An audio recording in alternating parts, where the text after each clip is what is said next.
नमस्कार, मी अदितीज book of रेसिपीजमध्ये पुन्हा एकदा तुमचं खूप खूप स्वागत करते। आजच्या व्हिडिओमध्ये लहान मुलांच्या आवडीचा एक मस्त असा पदार्थ आपण करणार आहोत आणि तो म्हणजे कुरकुरे मोमोज। अगदी केल्यानंतर मुलं सगळा संपवतील असा हा मस्त असा पदार्थ आहे। बाहेर जर विकत घ्यायला गेलात तर हा पदार्थ फार महाग पडतो। कुरकुरे मोमोज जर बाहेर तुम्ही विकत घ्यायला गेलात तर खूप महाग पडतात। घरच्या घरी अगदी सोप्या पद्धतीमध्ये आपण भरपूर प्रमाणामध्ये हे मोमोज बनवू शकतो। बघू शकता तुम्ही किती छान आणि मस्त असे मोमोज झालेले आहेत।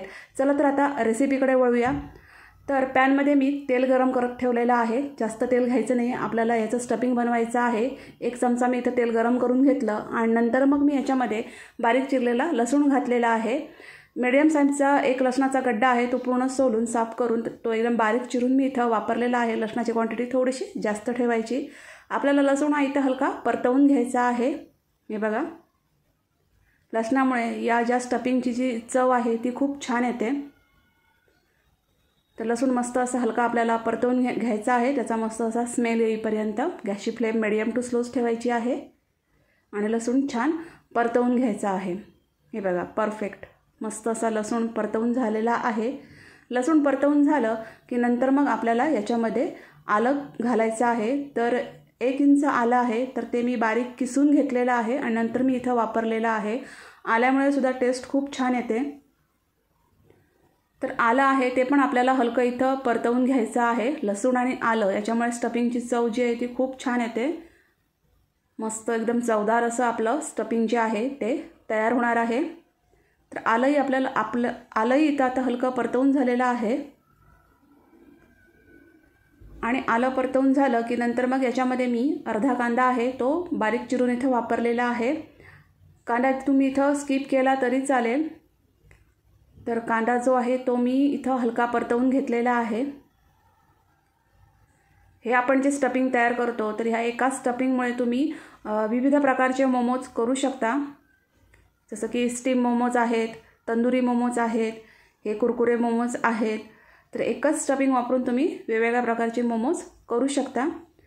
तर कांदा मी इथं परतवून घेतलेला आहे आणि नंतर आता आपल्याला याच्यामध्ये भाज्या घालायच्या आहेत। तर पहिली मी ही शिमला मिरची आहे, तर 2 शिमला मिरची आहेत त्या मी बारीक चिरून घेतलेल्या आहेत। याच्यामध्ये सगळ्या ज्या भाज्या आपण वापरणार आहोत त्या एकदम आपल्याला बारीक चिरून घ्यायच्या आहेत। 1 गाजर आहे ते किसून घेतलेलं आहे आणि नंतर मग इथं मी कोबी वापरलेला आहे। तर अर्धा किलो कोबी आहे, तर तो मी बारीक चिरून घेतलेला आहे आणि त्याला अर्धा चमचा मीठ लावून त्याच्यातलं सगळं पाणी मी काढून टाकलेलं आहे। ही स्टेप फार महत्त्वाची आहे। कोबी तसाच वापरायचा नाही आपल्याला, त्याच्यामध्ये थोडंसं मीठ घालून तो मळून घेऊन त्यातलं सगळं पाणी काढून टाकून नंतर इथं कोबी इथं वापरायचं आहे। कारण आपल्याला स्टफिंग अजिबात ओलं नको आहे, पूर्ण कोरडं स्टफिंग इथं पाहिजे। आणि नंतर मग चवीप्रमाणे मीठ, कारण कोबी मळताना पण मीठ घातलेलं आहे त्यामुळे मी इथं फक्त अर्धा चमचा मीठ घातलेलं आहे। खूप छान असं चवदार स्टफिंग तयार होणार आहे। नंतर मिरपूड घातलेली आहे, घरीच मी ही मिरपूड तयार केलेली आहे। भाज्यांची क्वांटिटी, मसाल्यांचं प्रमाण तुमच्या आवडीनुसार तुम्ही कमी जास्त करू शकता। त्याच्यानंतर याच्यामध्ये सोया सॉस घातलेला आहे, 2 मोठे चमचे मी इथं सोया सॉस घातलेला आहे। सोया सॉसची क्वांटिटी थोडीशी जास्त ठेवायची म्हणजे स्टफिंगची चव आहे ती परफेक्ट येते। आणि नंतर मग याच्यामध्ये मी चिली सॉस घातलेला आहे 1 चमचा। सॉस पण तुमच्या आवडीनुसार तुम्ही कमी जास्त करू शकता। मस्त असं एकदम परफेक्ट आपलं हे स्टफिंग तयार होणार आहे आणि आता हे सगळं छान असं मिक्स करून घ्यायचं आहे। गॅसची फ्लेम मीडियम टू स्लोच ठेवायची आहे। सगळे सॉस आहेत ते ह्या भाज्यांमध्ये छान असे मिक्स करून घ्यायचे आहेत। या स्टफिंगसाठी भाज्या सगळ्या आपल्याला बारीक चिरून घ्यायच्या आहेत, ते फार महत्त्वाचं आहे। आणि फार कोरडं असं आपल्याला स्टफिंग करायचं आहे, त्याला पाणी सुटलेलं आपल्याला स्टफिंग नको आहे। त्यामुळे मस्त अशा ह्या भाज्या आता छान अशा परतवून घ्यायच्या आहेत। परफेक्ट, हे बघा सगळे जे सॉस आहेत आणि मिरपूड वगैरे मीठ मस्त असं भाज्यांना मस्त असं लागलेलं आहे। आता मी याच्यामध्ये एक खास इन्ग्रेडियंट घातलेला आहे, तो म्हणजे MSG म्हणजे अजिनोमोटो, चायनीज सॉल्टसुद्धा म्हणतात याला। तर अगदी पाव चमच्यापेक्षा कमी मी याच्यामध्ये वापरलेला आहे। स्ट्रीट स्टाईल जर तुम्हाला परफेक्ट तशी चव हवी असेल तरच अजिनोमोटो वापरा, नाहीतर स्किप केला तरीही चालेल। तर पाव चमच्यापेक्षा कमी मी याच्यामध्ये वापरलेलं आहे। मस्त अशी परफेक्ट अशी जी आपण रेस्टॉरंटमध्ये वगैरे मोमोज खातो ना तशी परफेक्ट चव येते याच्यामुळे। आणि आता पुन्हा मी हे स्टफिंग सगळं जे आहे ते मस्त परतवून घेतलेलं आहे। खूप ओव्हर कुक करण्याची गरज नाही आहे, भाज्या हलक्या शिजल्या म्हणजे हे स्टफिंग आपलं रेडी झालेलं आहे। हे बघा मस्त असं छान असं एकत्र करून घ्यायचं आणि आपलं स्टफिंग आता हे मस्त असं परतवून झालेलं आहे। याच्यावर झाकण ठेवून वाफ वगैरे अजिबात द्यायची नाही, ही फार महत्त्वाची स्टेप आहे। अजिबात वाफ द्यायची नाही आहे, आपल्याला हे ओपन पॅनमध्येच शिजवून घ्यायचं आहे आणि कोरडं शिजवून घ्यायचं आहे। ही बाब मात्र तुम्ही मस्त परफेक्ट अशी लक्षात ठेवा। आपलं आता हे स्टफिंग रेडी झालेलं आहे। आता पुढची स्टेप बघूया। तर याच्यामध्ये मी एक कप मी इथं मैदा घेतलेला आहे आणि याच्यामध्ये अर्धा चमचा मीठ घातलेला आहे आणि बेडगी मिरची पावडर घातलेली आहे 1 चमचा। आणि आता हे सगळं छान असं एकत्र करून घ्यायचं आहे। हे बघा परफेक्ट एकत्र करून घ्यायचं आहे आणि आता याच्यामध्ये पाणी घालायचं आहे आणि आपल्याला याचं एक बॅटर तयार करायचं आहे। हे बॅटर जे आहे ते आपण मोमोजच्या कोटिंगसाठी वापरणार आहोत, त्यामुळे हे जास्त पातळही करायचं नाही आहे आणि जास्त जाडही करायचं नाही आहे। तर याच्यात थोडं थोडं पाणी घालून आपल्याला ह्याचं एक मीडियम कन्सिस्टन्सीचं बॅटर बनवून घ्यायचं आहे। हे बघा, तर याच्यामध्ये थोडं थोडं पाणी घालून मी हे छान असं मिक्स करून घेतलेलं आहे।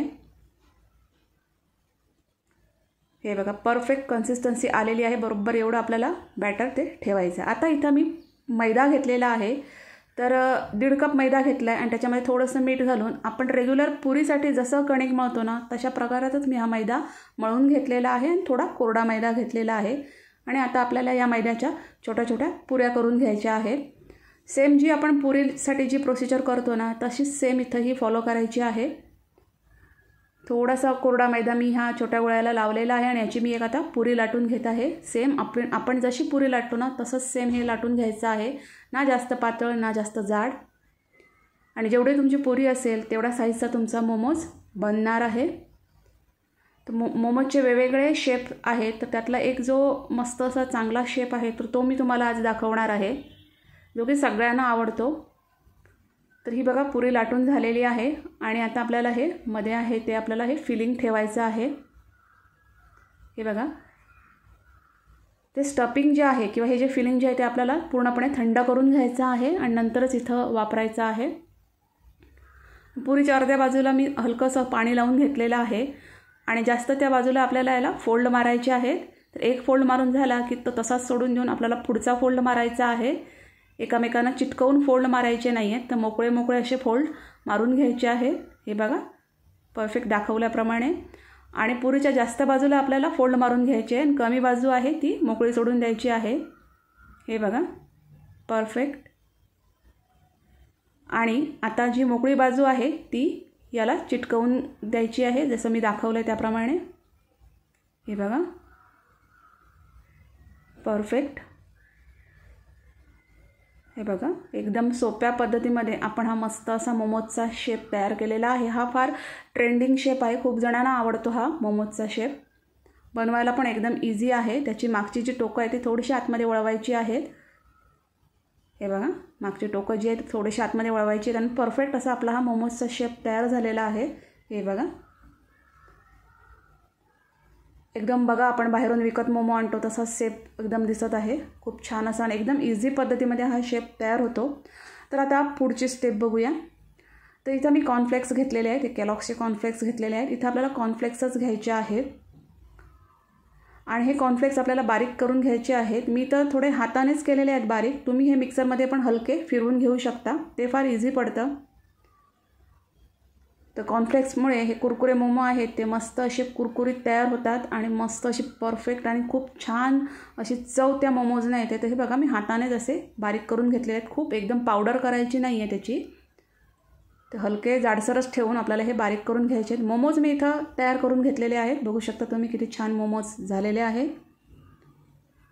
आणि आता आपल्याला हे मोमोज जे आहेत ते आता आपण पुढची स्टेप बघूया, म्हणजे हे कुरकुरे मोमोज कसे बनवायचे ते आता बघूया।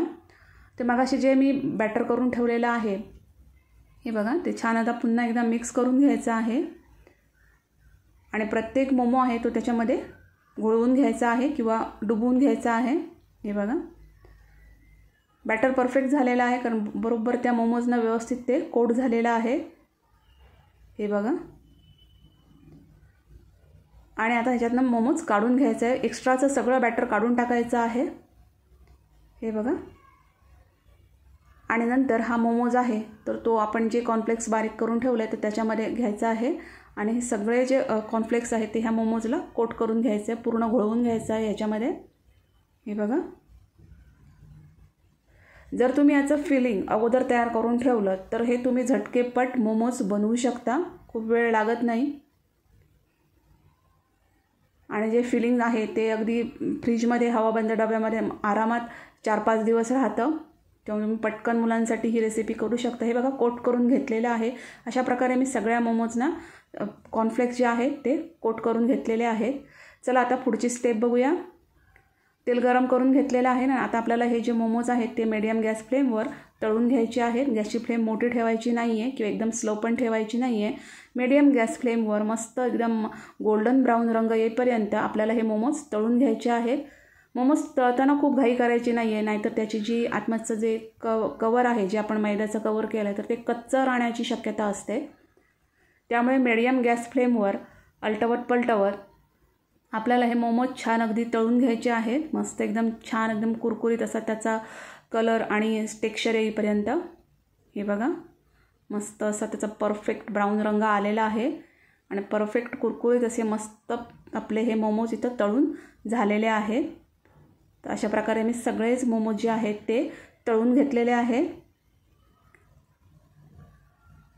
आणि बाहेर एकदम महाग मिळणारी ही डिश आपण घरच्या घरी एकदम कमी खर्चामध्ये भरपूर प्रमाणामध्ये बनवलेली आहे. बघू शकता तुम्ही किती छान मोमोज झालेले आहेत. केल्यानंतर गॅरंटीने सांगते सगळे लगेच संपतील, इतके परफेक्ट असे हे मोमोज होतात. नक्की रेसिपी ट्राय करा. तुमची मुलं तुम्हाला ही परत परत बनवायला सांगतील. मोमोजबरोबर ही चटणी द्यायची आहे, मोमोजची चटणी, तर त्याची रेसिपीची लिंक मी तुम्हाला डिस्क्रिप्शन बॉक्समध्ये देणार आहे. चटणीसोबत हे मोमोज खूप छान लागतात किंवा मेयोनेजसोबतसुद्धा तुम्ही खाऊ शकता. तर व्हिडिओ कसा वाटला ते कमेंट्समध्ये नक्की सांगा. थँक्यू.